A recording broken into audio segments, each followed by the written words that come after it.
Bonjour, je suis Yannick Leguerne et vous êtes sur We Do Biz, radio des entrepreneurs, dans l'émission L'art de changer le monde et de bâtir une humanité meilleure.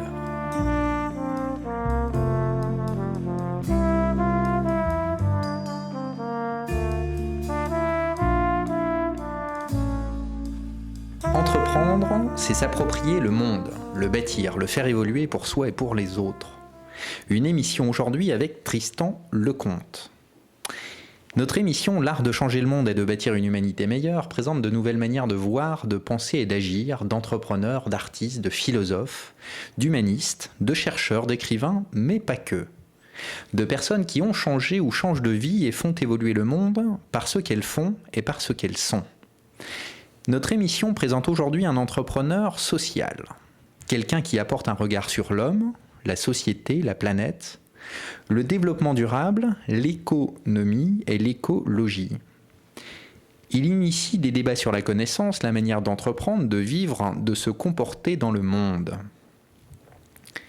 Un invité, chers auditeurs, qui nous fait entrer dans l'ère de l'évolution positive, du désir, du développement de la conscience universelle, du renouveau des rêves et des idéaux. Une fois de plus, semons, semer les idées et les comportements simplement humains, doux, beaux, tendres, montrant que nous pouvons faire de nos vies un art, être les poètes de nos existences, changer le monde et bâtir ensemble une humanité meilleure. Bonjour Tristan Lecomte. Bonjour. Alors vous interrogez les grandes questions universelles, sociales, planétaires, et sans vous contenter de seulement proposer des solutions pour l'avenir de la planète, vous mettez en œuvre des actions concrètes. Fondateur d'Alter-Eco, président de Pur Projet, vous travaillez depuis plus de 15 ans au développement du commerce équitable et de l'agriculture biologique. Vous vous intéressez à tous les mécanismes mis en place pour répondre aux enjeux de transition écologique et sociale. Alors aujourd'hui, nous allons parler d'agroforesterie et de commerce équitable, mais pas que. Du développement d'une vision holistique qui est nécessaire pour qu'un nouveau modèle économique puisse voir le jour. Alors c'est à ce titre que vous êtes nominé comme entrepreneur social 2013 par la prestigieuse fondation Schwab pour l'entrepreneuriat social et le Forum économique mondial de Davos. Alors nous allons évoquer tous ces sujets, mais avant tout, qui êtes-vous ? D'où venez-vous ? Où allez-vous ? Beaucoup de questions. Moi, je suis français, j'ai 39 ans. J'avais au départ fait une école de commerce classique, HEC. Et puis j'ai d'abord travaillé aussi pour L'Oréal. Et puis après, j'ai décidé... En tant que quoi ? En tant que contrôleur de gestion et auditeur interne. Et c'était intéressant, j'ai bien aimé, mais j'avais envie de trouver un métier qui ait un sens plus profond, qui réponde à mes valeurs et aussi à mon souhait d'entreprendre. Donc c'est pour ça qu'en 98, j'ai quitté L'Oréal pour me lancer dans Alter-Eco, donc le commerce équitable. Là, j'ai vécu d'abord un certain nombre d'échecs, j'ai ouvert des boutiques qui n'ont pas marché. Pourquoi ? Qu'est-ce qui vous donnait envie de créer ça, de vous développer dans le commerce équitable ? Quel était le fondement ? En fait, quand j'étais étudiant à HEC, j'avais monté une association au Népal, qui existe toujours d'ailleurs, qui fait des projets en milieu rural, de développement. Et ça m'avait vraiment plu, parce qu'on se sent utile. Et du coup, quand on se sent utile, ça rend plus heureux, ça rend plus léger. Faire le bien, donner des choses, c'est comme ça qu'on touche au vrai bonheur, je pense. C'est toutes les sagesses qui le disent d'ailleurs, c'est pas moi qui l'invente. Hein. Mais pourquoi ça vous vient d'où ça ? C'est l'éducation, c'est une révélation, c'est quoi ? C'est un sentiment intérieur où on a envie de se sentir utile et en harmonie avec son milieu, avec les autres. Je pense que c'est lié, ouais, en effet, en partie à l'éducation, en partie à des expériences vécues. J'avais eu l'occasion de voyager pas mal auparavant. Donc me frotter à la réalité des pays qui sont différents de nous. Et j'aime les rencontres, j'aime le voyage, comme beaucoup de gens. Et du coup, voyager en faisant quelque chose d'utile pour les gens et pour la planète, c'est vraiment quelque chose qui m'a toujours motivé. Donc je me suis impliqué à fond là-dedans, même si au départ, donc les 5 premières années, c'était beaucoup de galères. parce que les boutiques ont fait presque faillite, et on ne trouvait pas notre clientèle. Pourquoi? Qu'est-ce qui marchait pas au début? C'était peut-être un peu tôt, en 98, de lancer des boutiques de commerce équitable. C'est toujours compliqué en plus de monter des boutiques en centre-ville, hein. C'est pas un secteur qui va très bien. Donc ça a été des échecs commerciaux, mais on sentait qu'on répondait à une attente des gens. Entre autres, on a été beaucoup soutenu par des médias alternatifs comme vous, et on sentait qu'on répondait à une attente. Donc c'est pour ça qu'on a continué, on n'a pas abandonné. Vous êtes parti sur une étude de marché ou un travail de prospectiviste en vous disant voilà, c'est une attente du marché, ou c'était simplement une volonté, un rêve, une envie, comme vous disiez, de faire le bien, le beau, le bon Oui, de faire quelque chose d'utile, de faire quelque chose qui ait du sens. J'ai pas eu le temps de faire d'études de marché parce que j'ai quitté L'Oréal en septembre et en novembre j'ai ouvert la boutique. J'avais pas d'argent, donc il fallait que je trouve tout de suite un moyen de vivre. Alors pour y vendre quoi? Des produits d'artisanat, vous savez, des masques, du bogolan, du batik, donc de la verrerie, de la papeterie, de la vannerie, des objets d'artisanat. Mais vous achetez combien d'objets d'artisanat par an? Moi, je vais les chercher plutôt dans les pays. Voilà. Donc, on a suscité beaucoup d'intérêt avec l'idée du commerce équitable, beaucoup d'adhésions, des gens du quartier qui venaient, qui disaient c'est génial, bravo, continuez ce que vous faites, mais qui n'achetaient pas. C'est un peu gênant pour une boutique. C'est embêtant. Donc on avait tous les syndicalistes, les religieux, les manifestants, les militants qui venaient nous voir et qui nous encourageaient. Mais qui n'achetaient pas. Et donc il y avait un petit problème au niveau du modèle économique. Donc on a fait une boutique plus grande, mais c'était encore pire, c'était un gouffre financier. Et donc après, c'est pour ça qu'on a décidé de vendre des produits équitables en grande distribution, là où tout le monde fait ses courses. Et en vendant des produits classiques qu'on achète tous les jours, du café, du cacao, du chocolat, des jus de fruits, du thé. Là, c'est des produits que vous achetez plus régulièrement. Plus régulièrement, voilà. Et donc là, on a trouvé notre marché, on a développé l'activité très fortement.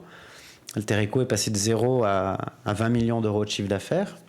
Puis on a amélioré les conditions dans lesquelles on importait les produits, donc des produits équitables, mais aussi bio, et aussi compensés carbone. Et c'est en faisant ça que je me suis rendu compte de l'intérêt de planter des arbres dans les champs des producteurs avec lesquels on travaillait, et donc de compenser nos émissions de carbone en interne, ce qu'on appelle l'insetting, à la différence de l'offsetting. La compensation carbone, ça a une mauvaise image, parce que c'est devenu un marché financier, les projets ont lieu très très loin, on ne sait même pas s'ils sont vrais, il y a eu beaucoup d'arnaques, etc. Et c'est déconnecté des entreprises. Vous avez l'impression d'acheter une indulgence, un moyen de se donner bonne conscience. Donc nous, on s'est rendu compte avec Altereco que en plantant ces arbres à l'intérieur de notre filière, là, il y avait une vraie légitimité, il y avait du sens, et il y avait des multiples co-bénéfices, pas uniquement pour le climat, pour le carbone, mais aussi pour l'eau, pour les sols, pour la souveraineté alimentaire des petits producteurs, pour la diversification de leurs revenus, pour le maintien du microclimat aussi, des précipitations, du cycle de l'eau, etc. Et donc c'est comme ça que cette idée, du coup, un peu par hasard, est devenue une idée forte. Et on s'est rendu compte des bienfaits de planter des arbres. C'est un investissement incroyable. Vous plantez une petite graine, un petit planton, et pendant 50 ans, 100 ans, il va vous rendre des services gratuits. Des services écosystémiques gratuits. Il va produire du bois, des feuilles, des nutriments, de la médecine, des fruits, du bois. Enfin, c'est incroyable un arbre, l'investissement que c'est. Il n'y a pas un seul investissement aujourd'hui que vous puissiez trouver sur le marché financier. Aussi bénéfique à la planète et à nous. Aussi sûr, aussi bénéfique et avec autant de multiples bénéfices. Donc c'est une découverte incroyable. Et c'est celle-ci qu'on a voulu partager du coup avec des plus grandes entreprises, parce qu'avec Altereco, voilà, on plante chaque année à peu près 20 000 arbres, je crois, c'est l'équivalent de la compensation nécessaire pour Altereco, mais ça restait un périmètre restreint. Donc ensuite, j'ai voulu apporter cette solution à des plus grands groupes, Nestlé, Accor, Chanel, Clarins, etc. Et donc c'est comme ça qu'on a développé Pur Projet pour apporter ces solutions à l'intérieur des filières des grands groupes, pour à la fois qu'ils réduisent leur empreinte climatique, leur empreinte carbone, qu'ils réduisent l'impact environnemental global de leur filière, et qu'ils réconcilient leur filière avec l'écosystème de cette filière. Parce qu'on a tendance à oublier qu'on dépend d'un écosystème pour vivre. Vous voyez, on vit en ville, dans le béton, on vit hors sol. On a l'impression qu'on n'a plus besoin de la nature.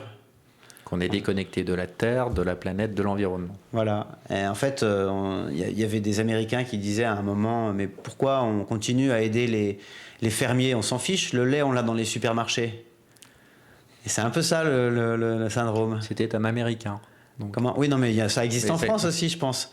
Et comme on vit de plus en plus en milieu urbain, on est déconnecté de notre écosystème et on surexploite les ressources bien au-delà de ce qu'elles peuvent supporter. C'est en ça que le développement est insoutenable ou non durable. Et donc, nous, ce que l'on fait, c'est qu'on a décidé avec Pure Projet d'aider les entreprises et les filières de ces entreprises à être à nouveau en adéquation avec l'écosystème, de régénérer l'écosystème. Et pour ça... Et au niveau mondial, de développer voilà. Donc une conscience planétaire universelle. Voilà, on développe une trentaine de projets dans le monde, dans une vingtaine de pays. Donc que ça soit aussi bien en Amérique du Sud, en Inde, en Thaïlande, au Ghana, au Maroc, en Bolivie, au Brésil, au Pérou, au Honduras. Alors très concrètement, mais aussi en France, en Suisse, en Allemagne, chez nous. Et en fait, notre cœur de remède, notre pansement principal, c'est l'agroforesterie. L'agroforesterie, c'est le fait de combiner des cultures agricoles avec de la plantation d'arbres. Et ce qui est intéressant dans l'agroforesterie, c'est que c'est un juste milieu entre la préservation de l'environnement, de la forêt, et le développement agricole. Aujourd'hui, 93% des forêts sont détruites pour des raisons agricoles, pour planter du maïs ou du soja. Et ensuite, 70% de ces surfaces agricoles sont destinées à l'alimentation animale. Donc la consommation de produits carnés, c'est 60% des causes de la déforestation. C'est énorme, hein? Mais donc ça implique quoi? Il faut manger moins de viande, et replanter plus d'arbres. Ça par passe exemple, par là aussi. Voilà. C'est ce que vous faites? Ou développer des modèles agroforestiers plantés au milieu des champs de blé, de cacao, de café, de riz, des rangées d'arbres qui laissent quand même passer les machines, mais qui vont rapporter des nutriments dans le sol, de l'azote. Il y a des arbres qui naturellement amènent de l'azote, donc on n'a plus besoin d'utiliser les engrais chimiques.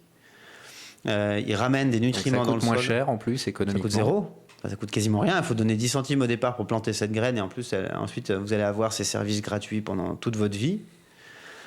Ça permet de réguler le cycle de l'eau. Ça garde l'eau dans les sols. Donc, comme les sols sont plus humides, il y a plus de production. Je vais vous donner un simple exemple sur le cacao. En Côte d'Ivoire, il n'y a plus de forêt. On produit 400 kg de cacao à l'hectare. Dans les zones forestières que l'on maintient, les champs donnent jusqu'à 2 tonnes de cacao, donc 5 fois plus. Parce qu'un modèle agroforestier, c'est un écosystème beaucoup plus riche, beaucoup plus stable et auto-alimenté. Les arbres, ils perdent leurs feuilles, mais dans le sol, ils perdent aussi des éléments de leurs racines. Et ça apporte des nutriments. Et de même, les arbres, ils décompactent le sol. Voilà, exactement. Les arbres, c'est une protection pour les arbres, pour les cultures, en cas de pluie forte ou de sécheresse prolongée. Ça, c'est les manifestations du dérèglement climatique. Les tempêtes de grêle, toutes les tempêtes, la dérégulation du climat à laquelle on assiste aujourd'hui, ça, c'était prévu par les climatologues. Et donc, des cultures agricoles qui sont sous couvert forestier, elles sont beaucoup mieux protégées de ces dérèglements climatiques que s'ils sont en plein soleil ou en pleine pluie. Donc, il y a vraiment nécessité de régénérer les écosystèmes de nos filières pour le bien de la planète, voilà, des fermiers et des entreprises. Vous recréez donc ces écosystèmes voilà. intégraux. Alors, ça vous vient d'où, ça? Pourquoi quelle vision vous aviez? Pourquoi ce projet né en 2008? Vous avez dit que c'était la suite logique d'Alter Eco, mais qu'est-ce qui vous faisait vibrer? Quelle était votre vision du monde, votre constat sur cette évolution de la planète, de notre rapport à l'environnement, à l'homme, à l'économie? C'est que l'organisation actuelle de notre économie, elle est linéaire. On va puiser des ressources, on crée des produits et on les jette. Et ça devient des déchets dont on ne sait pas quoi faire. Les produits chimiques, ils sont tellement concentrés dans l'eau que ça crée des algues, c'est ce qu'on appelle l'eutrophisation. Ça ne vient pas nourrir, ça vient asphyxier les animaux qui sont dans cette eau parce qu'elle est surchargée. Donc ce qu'il faut, c'est quand on observe la nature, on voit que la nature, elle est cyclique. Il n'y a pas de déchets. Tout ce qui tombe des arbres Et recycler. Et recycler. Nous-mêmes, quand on va mourir, on va aller nourrir la terre. Hein. Les petits asticots et la terre, et c'est très bon ingrédient. On n'est pas un déchet. Comme quoi on sert à quelque chose. Voilà, comme quoi on sert au moins une fois dans sa vie à quelque chose. Et donc, les enjeux du développement durable aujourd'hui, c'est qu'on est dans un mode linéaire qui n'est pas auto-nourri, alors qu'il faut réinstaurer cette dimension cyclique écosystémique en faisant comprendre à l'entreprise qu'elle a tout intérêt à ce que son écosystème il soit stabilisé pour lui fournir en permanence ce produit dont elle a besoin pour faire son activité, qu'il faut renourrir cet écosystème régulièrement, sinon elle va être face à un problème d'approvisionnement, de qualité ou de quantité du produit. Alors, vous partez, vous, du commerce équitable, développement durable, vision écosystémique.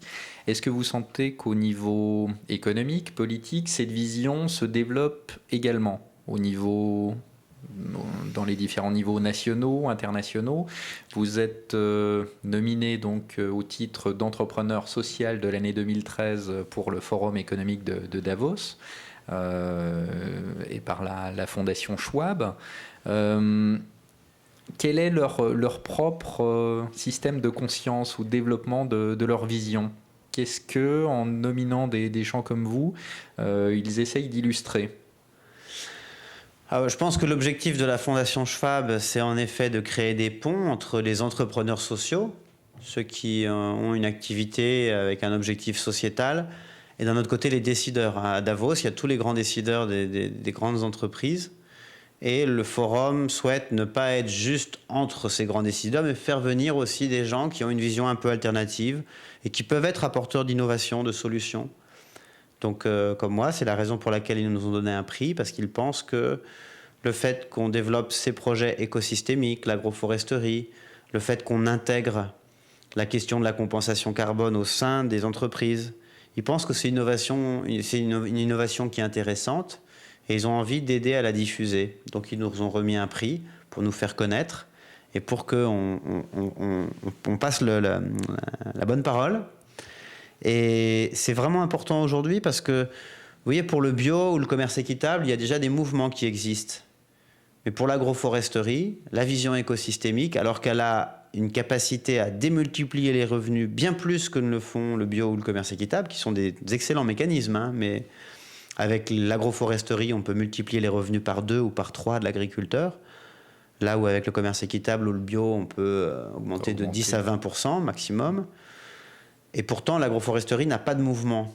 C'est peu connu, on sait pas, on dit toujours « oui, tu vas planter des arbres, oui, c'est le vieux truc qu'on connaît, je plante des arbres en Afrique. » Mais non, mais c'est très important de planter des arbres, c'est fondamental. S'il n'y a plus d'arbres sur Terre, on va avoir un sérieux problème. L'arbre, c'est par lui qu'il y a un maximum d'évapotranspiration, hein, création des nuages. C'est lui qui régule le cycle de l'eau. C'est un peu comme l'épiderme de la peau. Donc c'est comme si on disait d'un coup, non, on n'a pas besoin d'épiderme, on n'a pas besoin de transpirer, on n'a pas besoin à notre corps de respirer. Si, on a besoin de respirer, et la planète, elle a besoin de respirer et de transpirer pour réguler son climat, et pour ça, elle a besoin des arbres. C'est fondamental. Alors, d'où ça vous vient, ça? Je repose la question. On apprend ça à HEC maintenant ou... Maintenant, oui. Maintenant, oui. Et à votre époque, alors ça vous venait d'où? C'est votre éducation, c'est votre famille, c'est vos lectures, c'est des rencontres qui vous font développer cette conscience? J'ai une sœur qui était dans un mouvement caritatif et du coup, elle m'a sensibilisé au commerce équitable. Elle a entendu parler du commerce équitable en achetant le journal Le Réverbère.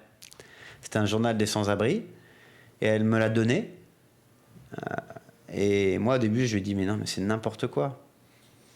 Soit tu fais du commerce, soit tu fais de la charité, mais tu mélanges pas les deux. Vous voyez, c'était ma première réaction. Mais c'était de l'ego mal placé, une réaction masculine qui n'a pas envie d'accepter qu'il a tort. Machiste, voilà, tout. Et quand j'ai quitté L'Oréal, j'avais donc gardé cet article dans un tiroir de mon bureau. Je retrouve cet article et je me dis, quand même, c'est intéressant. Ça, peut-être, j'ai fait une école de commerce.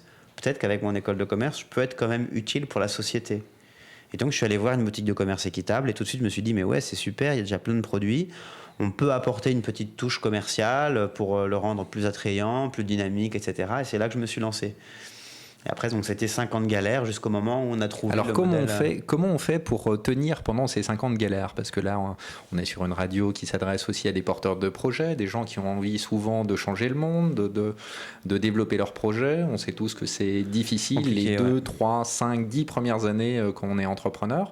Quels ont été vos ressorts? Pourquoi et comment vous vous êtes accroché? Qu'est-ce qui vous a fait tenir? Alors, ce qui nous a fait tenir, c'est déjà que même si le chiffre d'affaires n'était pas au rendez-vous, par contre, on avait beaucoup de médias qui nous soutenaient. On a eu beaucoup de retombées presse, totalement déconnectées avec la taille de notre activité. La deuxième chose qui nous a fait tenir, c'est nos convictions. En fait, je pense que quand on est porteur de projet, on a une conviction. Et celle-là, elle part jamais, même si c'est dur. Il ne faut pas s'entêter. Il faut être prêt à faire évoluer son idée, surtout si les gens autour vous le disent. Mais la conviction qu'on a au plus profond de nous, elle reste là et jamais. Enfin, parfois, bien sûr, on doute et c'est sain de douter, d'être un peu au bout du rouleau parfois en se disant mais qu'est-ce que je fais, c'est n'importe quoi. Ça arrive souvent. Ça peut arriver, justement. ça peut arriver souvent et c'est même sain. Par contre, il ne faut pas le partager en public avec ses partenaires professionnels.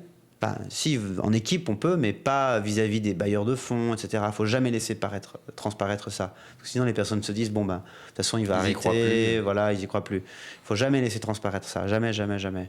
Il ne faut même pas parler de ces questions-là. Il ne faut jamais dire, bon, ben, nous, vous savez, on fait ça, mais si un jour ça ne marche pas, enfin, si on va trouver autre chose. Non. Ça, c'est pas possible. Sinon, là, il ne faut même pas travailler. Il ne faut même pas la peine de continuer à travailler. Il faut en être convaincu. Il ne faut pas être autiste, il faut être très à l'écoute des gens autour de soi, réfléchir, prendre du recul parfois quand on n'arrive pas d'une certaine manière pour retrouver une autre solution, mais garder la conviction au maximum. Alors, quelle conviction? La conviction de quoi? Dans mon cas, moi, c'était on fait quelque chose de bien, on a une bonne intention, on veut changer le monde, on veut faire du commerce équitable. Bon, bah, la conviction, elle est là, quoi. Il n'y a pas besoin de beaucoup plus de choses. Et puis, c'est la pugnacité, quoi. Je pense que la principale qualité d'un entrepreneur, pour moi, c'est la pugnacité. Plus il va s'accrocher, et plus il a de chances de réussir. Pas forcément avec l'idée de départ, mais avec une idée qui aura évolué. Parce que c'est vraiment ça qui fait qu'un jour, ça décolle. Il y a, je pense, très peu de gens qui réussissent tout de suite. On dit en général, il faut à peu près 5 ans pour monter son entreprise et qu'elle soit à peu près à flot. Et je pense que c'est vrai, à part les cas exceptionnels. Et enfin voilà, quoi, faut y croire, il faut s'accrocher. Et après, on en retire des bénéfices encore meilleurs. Et quand on est en difficulté au début, il faut bien se rappeler que c'est les moments les plus formateurs. Les plus formateurs et aussi les plus intéressants finalement, humainement. Alors vous avez découvert quoi? Vous vous êtes formé comment? Et qui étaient les gens qui vous entouraient? Donc, ma famille m'a beaucoup soutenu moralement. J'ai regroupé pas mal d'investisseurs, puisque maintenant dans Altereco, il y a 70 investisseurs, des fonds d'investissement, des privés, des amis, de toutes sortes en fait. Ce qui était bien parce que ça créait une bonne dynamique tant que l'activité se développait. Mais après, quand il y a eu des grosses difficultés, c'est plus complexe parce que c'est éparpillé. Je déconseille d'ailleurs au maximum aux entrepreneurs de diluer leur capital. Parce que on est tenté, voilà, un conseil qu'on donne souvent peut-être. Moi, avec Altereco, j'ai pas eu le choix, je l'ai fait parce qu'on avait besoin de 4 millions d'euros en tout pour acheter les produits, préfinancer, vendre. Enfin, j'avais pas un seul sou, donc il fallait trouver des investisseurs. Mais il faut essayer d'éviter au maximum. Et si on a besoin de capital, se demander pourquoi. Pourquoi est-ce qu'on a besoin de capital? Est-ce que c'est pour combler un manque parce qu'on n'arrive pas à faire du chiffre d'affaires ou parce que dans ce cas-là, c'est pas des bonnes raisons. On n'arrive pas à payer les salaires, c'est pas les bonnes raisons. Et il faut essayer au maximum d'éviter d'augmenter le capital et de se concentrer au maximum sur l'effort commercial, avoir des clients ou enfin sa source de revenus classique et vivre avec le minimum d'investissement par ailleurs. Ou si on lève de l'argent, il faut l'utiliser pour se payer soi-même. Je pense qu'il faut savoir se préserver aussi. Je pense qu'il faut savoir ne pas se surstresser avec son projet.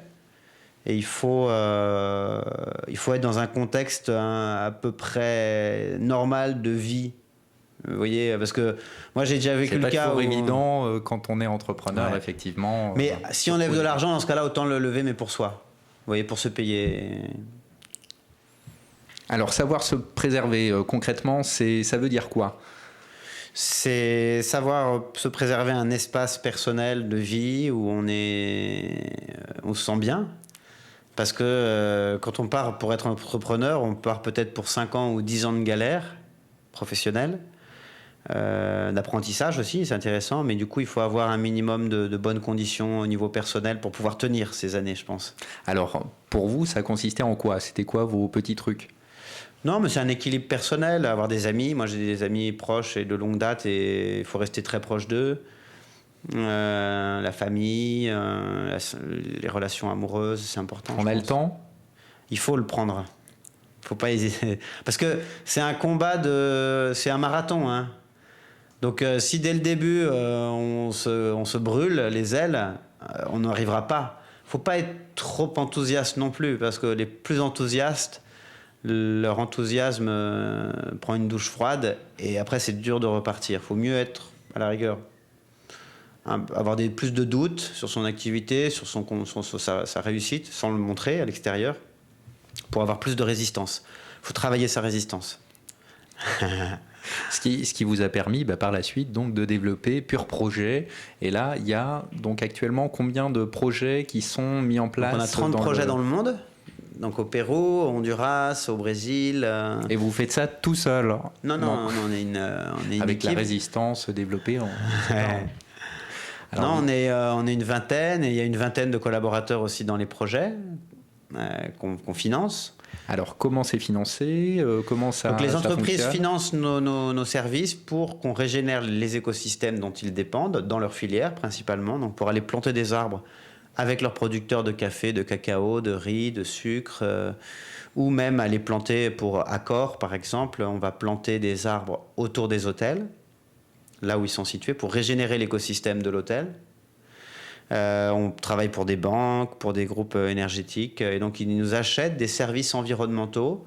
Le fait de pouvoir dire j'ai planté un arbre, ou le fait de pouvoir dire j'ai planté un arbre, et celui-ci a compensé mes émissions de carbone ou a compensé mon empreinte eau, mon empreinte biodiversité, des choses comme ça. Dans sa propre filière. Et donc ce ne sont plus simplement des droits à polluer ou des indulgences, comme vous disiez tout à l'heure, mais c'est vraiment la prise en compte d'un écosystème, de s'ancrer dans la planète, dans l'environnement dans lequel nous sommes. Voilà.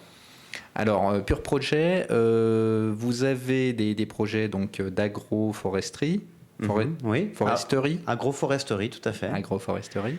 De sylvopastoralisme. De sylvopastoralisme. Sylvo, ça veut dire forêt, et pastoralisme, c'est l'élevage. Donc là, on peut combiner harmonieusement l'élevage de vaches, de poulets, de porcs avec des modèles forestiers.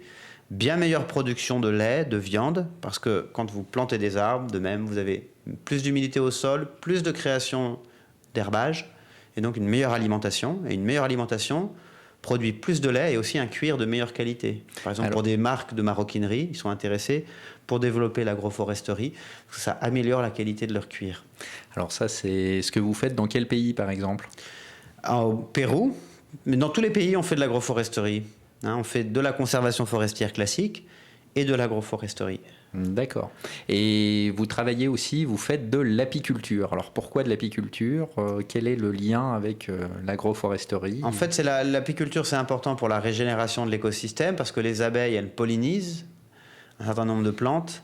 Et donc, pour préserver la biodiversité et pour assurer des bonnes récoltes, il faut que les abeilles aient fait leur travail. Elles font partie intégrante de l'écosystème. Et donc, c'est pour ça qu'on équipe des producteurs en ruche.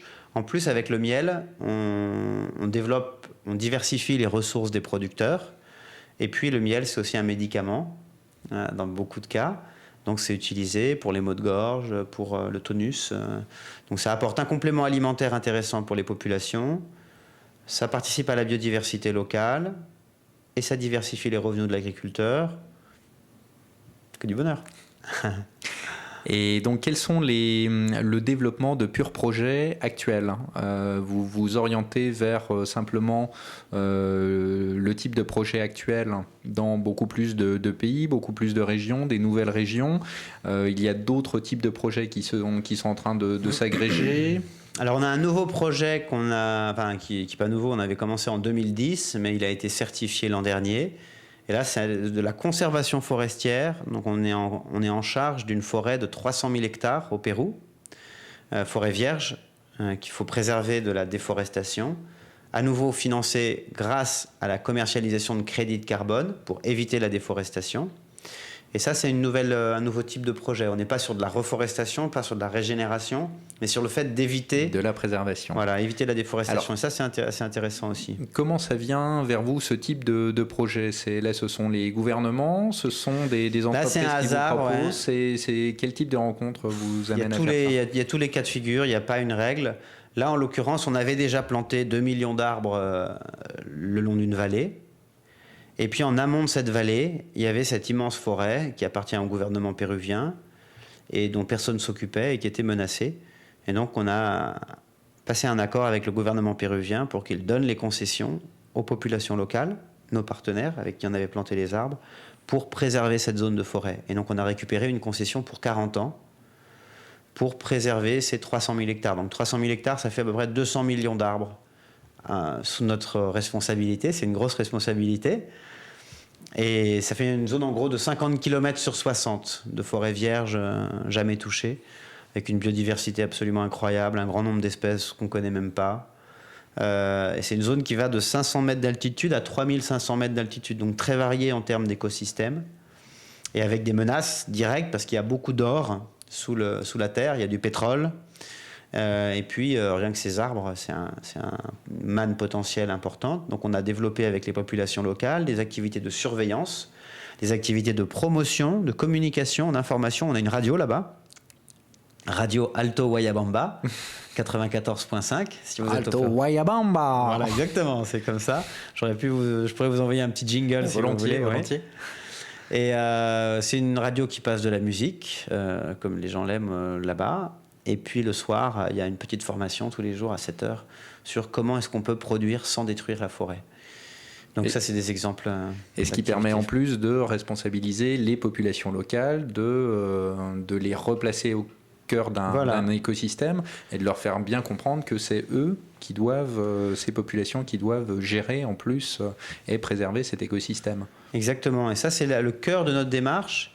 C'est toujours on travaille toujours avec des organisations de petits producteurs.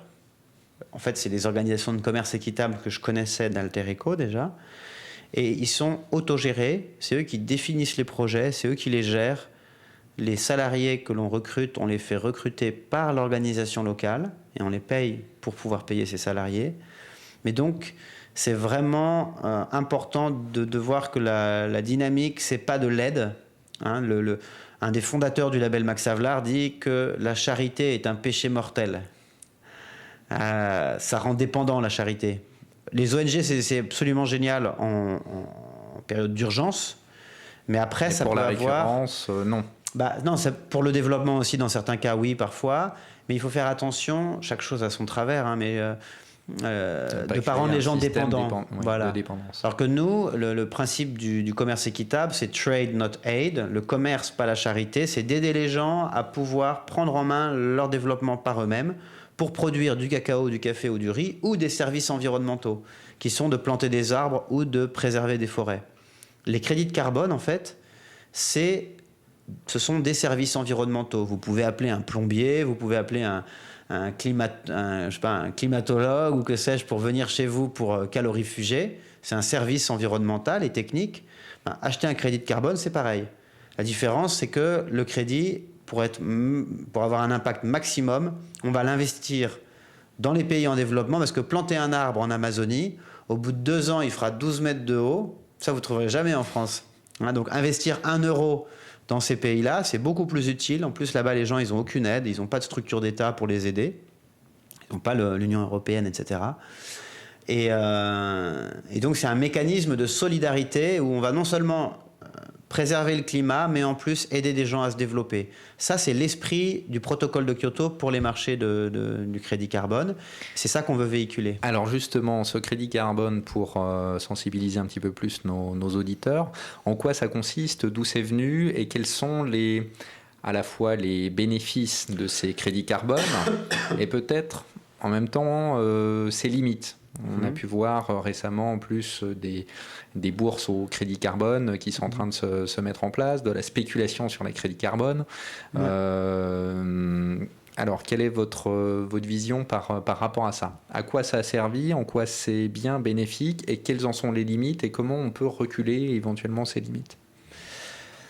Donc en fait, il y a un peu deux marchés du carbone. Il y a des gens qui font ça parce que ce sont des financiers pour spéculer, pour gagner de l'argent uniquement sans intérêt pour la démarche. Alors qu'au départ, la démarche, le protocole de Kyoto, c'est de dire les pays riches qui sont à l'initiative malheureusement du réchauffement climatique, puisque c'est nous qui avons le plus pollué. Donc c'est nous qui avons mis le plus de particules de CO2 dans l'atmosphère et c'est ça qui crée un effet de serre et qui crée les dérèglements climatiques. Donc c'est ceux qui sont responsables qui doivent payer. Et ils doivent le payer au service de populations qui, elles, sont plus en difficulté, qui n'ont pas les moyens, qui ne sont pas responsables du dérèglement climatique et pourtant qui en sont les premières victimes. Et donc, les pays riches doivent payer dans les pays pauvres des mécanismes de développement propres, MDP. Et pour financer ces projets, on divise les projets en crédits de carbone, en tonnes d'équivalent CO2, en tonnes d'équivalent CO2 que ça retire de l'atmosphère. C'est comme ça que le marché du crédit carbone a été créé, sur un principe de solidarité Nord-Sud, qui a été un peu complètement oublié. Et donc nous, on tente de réhabiliter ce carbone avec le vrai esprit de Kyoto. Et il y a un certain nombre d'opérateurs comme nous qui le faisons, et d'entreprises qui comprennent que si elles veulent compenser leurs émissions, il faut le faire avec des projets qui ont du sens, des projets qui ont une utilité, qui ont une vraie additionnalité pour les gens. Donc il faut travailler avec les gens pauvres. Parce que le problème, c'est qu'il y a eu des projets fantaisistes, à peu près tout et n'importe quoi, qui a pu être mis en place avec les crédits carbone. Tout à fait. Vous avez des exemples? Les exemples, c'est surtout les projets chinois et indiens montés par le gouvernement et qui sont des arnaques pour faire bénéficier au gouvernement des mécanismes de la compensation. Donc c'est sûr, mais bon, il suffit que vous preniez votre téléphone pour appeler ces projets, vous rendre compte qu'il n'y a personne au bout du fil pour vous répondre, pour vous dire, tiens, c'est bizarre quand même ce projet. Donc il y a eu beaucoup de fraude dans ce domaine, d'opérateurs qui ont utilisé les mécanismes de crédit carbone pour financer des investissements, mais qui n'allaient pas directement dans le sens voulu. Et vers quoi on s'achemine alors? Quelle est votre vision, non pas simplement des crédits carbone, du développement durable, de l'agroforesterie, du développement de la planète, de l'économie? Qu'est-ce que vous pouvez observer dans les différentes régions, dans les différents systèmes économiques que vous pouvez côtoyer? Vous habitez en Thaïlande, vous êtes aux quatre coins du monde en permanence. Quel est l'esprit du temps et l'esprit du temps à venir? J'oscille entre le fait de penser que... déjà, si je compare 1998, quand j'ai démarré, et maintenant, le monde a complètement changé déjà. Alors comment, pourquoi? Quand j'ai démarré, on m'a dit quand est-ce que tu reviens travailler? C'était pas un travail de faire du commerce équitable. Le développement durable, le terme, on le connaissait pas. S'il date d'avant, mais il était très peu connu du grand public. Le commerce équitable non plus, c'était très marginal. Et c'était vachement hippie et... Moi j'adore les hippies, mais c'était très marginal un peu. Et aujourd'hui, dans toutes les entreprises, les grandes entreprises, il y a des responsables développement durable, même des départements développement durable, il y a du commerce équitable dans tous les supermarchés. On a déjà fait des énormes progrès. Alors ça reste des gouttes d'eau, mais en tout cas il y a des gouttes d'eau un peu partout et ça c'est un bon signe. Puis surtout on voit un phénomène d'accélération de la prise de conscience, ça fait un effet boule de neige. Donc d'un côté ça c'est très positif. D'un autre côté, il y a un mouvement parfois un peu de lassitude ou on a l'impression qu'on se dit bon, de toute façon on va disparaître, donc autant en profiter au maximum, on met les problèmes sous le tapis et on continue comme avant, on change rien. C'est ce que nous disent un certain nombre de prospectivistes, effectivement. Ouais, voilà. Donc il y a les deux qui luttent. Et ça a toujours été comme ça. Et il faut. Enfin, moi, en tout cas, ce qui me fait plaisir, à titre personnel et à titre collectif, c'est d'essayer de changer le monde à mon niveau. Je pense qu'il n'y a rien qui me rend plus heureux et qui rend les gens plus heureux.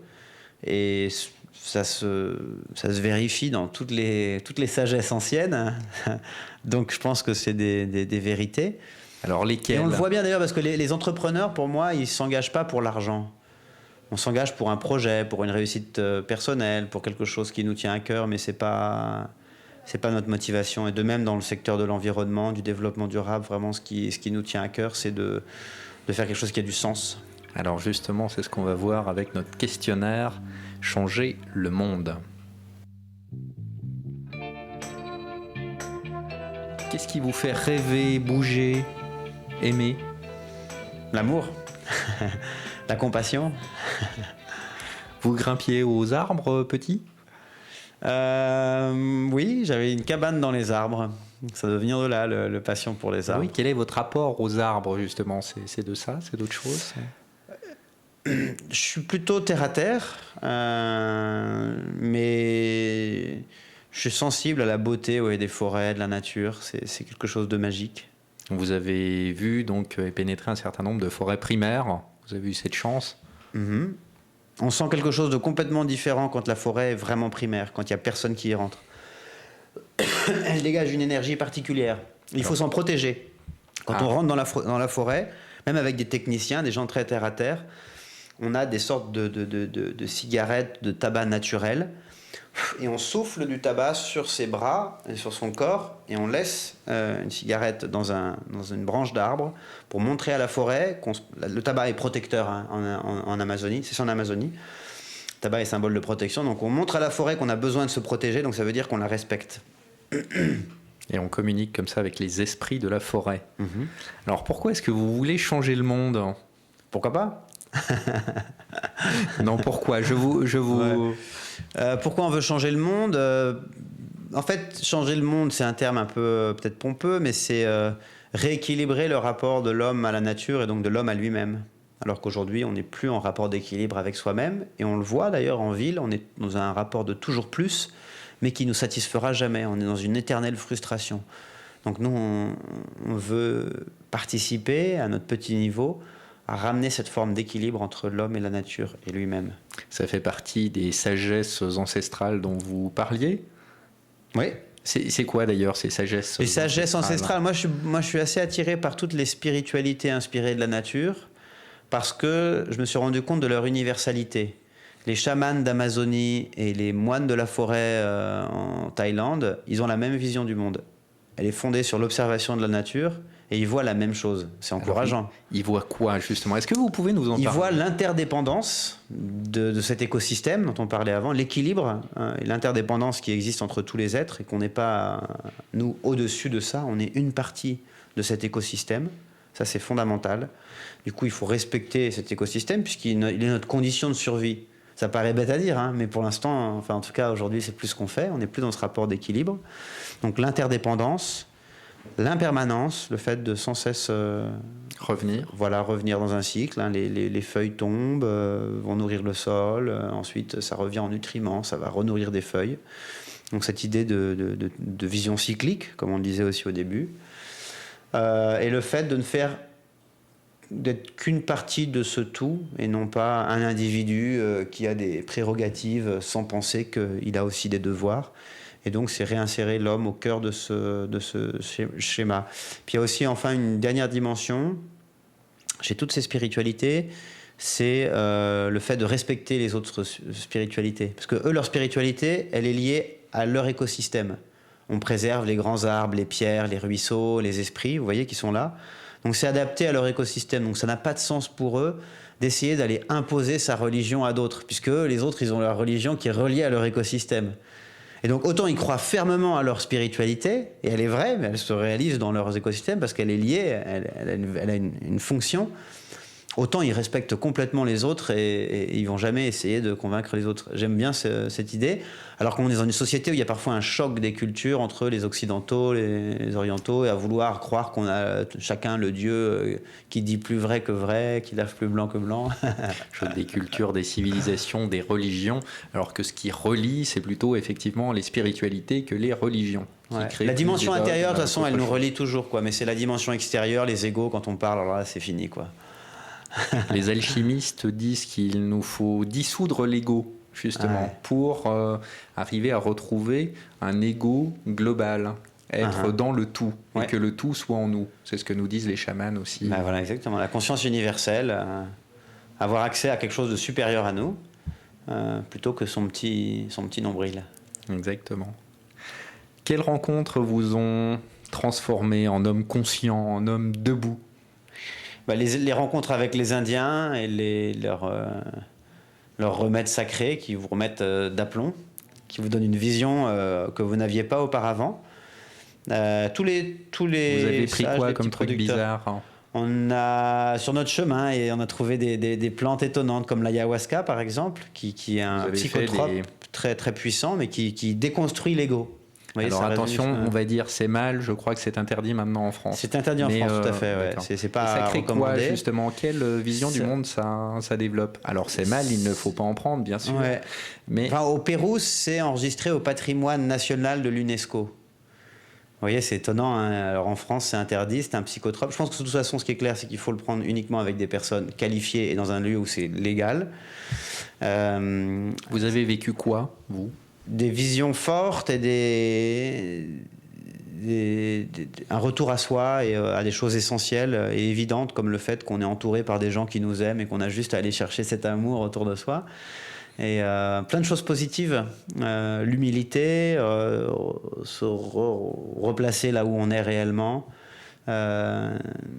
voir ce qui se passe dans sa vie d'un point de vue extérieur pour pouvoir mieux le réaborder par la suite, repartir du bon pied. Je pense que ça c'est intéressant. Et puis sinon, dans beaucoup de pays, tous les petits producteurs avec lesquels on a travaillé, tous, sans aucune exception, donc dans plus de 60 pays, tous ces petits producteurs agricoles, ils ont une vraie sagesse.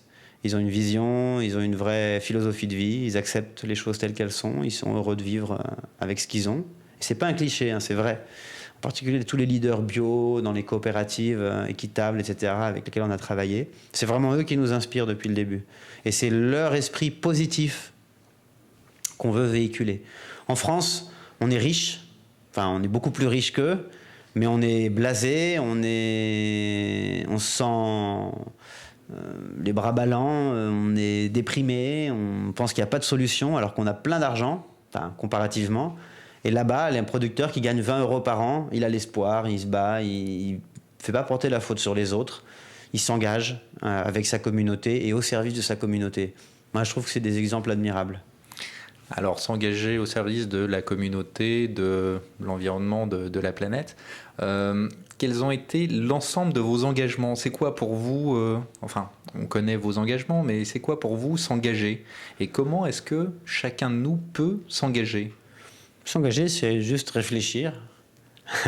C'est difficile déjà. Non, réfléchir à quelque chose qu'on peut changer, faire des petits gestes qui nous font plaisir vraiment. Je pense qu'il ne faut jamais que ça soit dans un rapport de devoir, mais vraiment d'envie. Changer le monde, on disait avec Alter Eco, c'est si bon de changer le monde. Où on parlait de militantisme jubilatoire ou de frugalité jubilatoire. Il y a un vrai plaisir à consommer, il y a un vrai plaisir aussi à ne pas consommer. Et c'est pas anti-consommation, c'est juste en trouvant des ressorts. Vous savez, parfois on se dit tiens, je vais aller faire quelque chose d'extraordinaire. Je vais aller là-bas, je vais voyager. Finalement, on part pas, on reste ici et on vit quelque chose d'incroyable. C'est un peu l'histoire aussi de l'alchimiste dans Paulo Coelho. Il fait le tour du monde pour se rendre compte que la vérité, elle est dans son jardin, dans l'arbre qu'il avait quitté au départ. On peut découvrir des choses incroyables en observant une fourmi.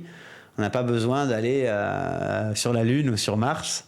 C'est quelque chose que disent les Indiens d'ailleurs. Ils disent vous avez des fusées pour aller sur la Lune, mais nous on a des découvertes peut-être qui sont moins visibles, mais qui sont bien. On va beaucoup plus loin que sur la Lune avec nos découvertes. On va plus intérieurement peut-être. Ouais. Par rapport à tous les voyages, toutes ces rencontres que vous avez pu faire, finalement pour vous, qui est l'autre? L'autre, c'est la recherche de soi aussi, en fait, hein, d'une partie de soi dans chacun. Je ne comprends peut-être pas très bien la question. Qu'est-ce que l'autre? L'autre, c'est soi, mais différent. Same, but different. Qu'est-ce que l'étranger? L'étranger, pour moi, l'étranger, je dirais, c'est ce qui nous fait peur, alors qu'en fait, l'étranger, c'est une source de richesse et une source de complémentarité. Quelle est votre richesse? Ma richesse, le dynamisme. Qu'est-ce que vous aimez donner? Moi, j'aime donner des choses qui sont importantes pour moi. C'est-à-dire des choses qui ont de la valeur, par exemple, quand on se dit, tiens, là, ça, j'aime vraiment ce truc-là, je vais le donner. C'est ça qu'il faut donner. Ça, c'est dur, c'est intéressant. Ça fait un peu mal au début, puis après, on est content. C'est ça, il ne faut donner que des choses auxquelles on tient. On peut aussi donner des choses auxquelles on ne tient pas. On peut donner 50 centimes dans la rue, on peut, vous voyez, c'est pas forcément du coup devoir donner 50 euros. Oui, mais on ne tient pas à 50 euros. Non. C'est quoi l'argent, d'ailleurs, pour vous? L'argent, c'est une monnaie d'échange. Un étalon pour créer des échanges. Qu'est-ce qui est magique pour vous? La nature, les plantes. Pourquoi? Elles sont vraiment magiques, je l'ai expérimenté, elles sont incroyables, ça fait un effet que j'ai jamais pu retrouver ailleurs. Donc dans la commercialisation les petits producteurs, il y a Coca, il y a non, ayahuasca, on fait pas la Coca. Non, la Coca. On plaisante. Ouais, non, mais la Coca, on avait même fait une demande des excellentes vertus. C'est la cocaïne qui est un problème, mais les feuilles de Coca. C'est très bon pour le corps, c'est drainant, antioxydant, il y a 70 alcanoïdes. D'ailleurs, on avait fait une demande de dérogation auprès du ministère de l'Agriculture pour importer des infusions de coca, parce que vous savez qu'en Bolivie, au Pérou, partout on mâche la coca. Ça mâchonne. Voilà, c'est très très bon, il n'y a rien de négatif. Mais on nous avait un peu ri au nez, on nous avait dit oui, c'est possible, mais il faut enlever la codéine, l'ingrédient de la cocaïne pour pouvoir l'importer en infusion. Donc on n'a pas fait ce projet. Mais moi, je crois beaucoup au pouvoir des plantes. On avait des druides avant, en Europe, et puis on les a brûlés, on a dit que c'était des sorcières, alors qu'ils avaient une connaissance incroyable des plantes.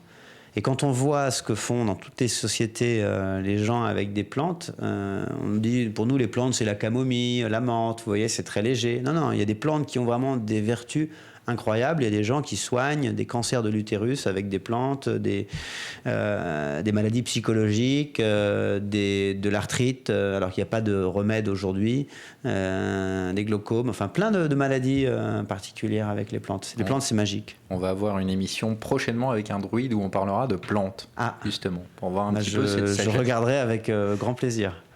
Qu'est-ce que vous aimeriez faire disparaître ou apparaître avec une baguette magique? Faire disparaître Claude Allègre. Non, il a déjà disparu. C'est méchant. Faire apparaître plus d'arbres. Faire disparaître plus de forestiers. Non, il faut des forestiers, il faut couper des forêts de temps en temps, il faut les entretenir. Qu'est-ce que le beau pour vous? Le beau, pour moi, c'est la beauté intérieure. Les beaux gestes, les sourires, la générosité, les valeurs humaines positives. Qu'est-ce que le sublime? Sublime, c'est le dépassement de soi dans des vertus positives. À quoi croyez-vous? À l'homme et aux arbres. Pourquoi le monde est beau? C'est parce qu'on peut... en fait, moi, je pense que on peut tout trouver beau. C'est plus son interprétation des choses que les choses elles-mêmes qui comptent. On peut, le matin, s'émerveiller de 10 choses différentes, ou au contraire, broyer du noir et ne rien voir de beau. Donc le monde est beau. Comment est-ce qu'on peut contribuer 3 actions, comme ça, 3 idées rapidement pour changer le monde, l'améliorer, le rendre plus beau? Réduire sa consommation de viande, fondamental. 60% de la déforestation, c'est lié à la consommation de viande. Donc, je ne suis pas anti-viande, mais réduire au maximum. Et ensuite, se faire plaisir et faire plaisir à ses amis en trois autour des enjeux de la préservation de la planète. Et pour terminer, une citation, une devise, un mot d'espoir? La phrase de Gandhi, qui est reprise dans tous les sens, mais qui est fondamentale: soyons le changement que nous voulons voir dans le monde. C'est-à-dire que le changement, il ne se passe pas à l'extérieur, il se passe à l'intérieur. Il ne se passe pas chez les autres, il se passe d'abord chez nous. Au lieu de critiquer les grosses boîtes, les salauds, en France on dit les cons, hein, les gens, on ne sait jamais qui c'est, mais c'est d'autres personnes. Non, je change à l'intérieur. Soyons le changement que nous voulons voir dans le monde. Eh bien, on va se quitter là-dessus. Soyons le changement que nous souhaitons voir dans le monde. Eh bien, le changement, c'est maintenant.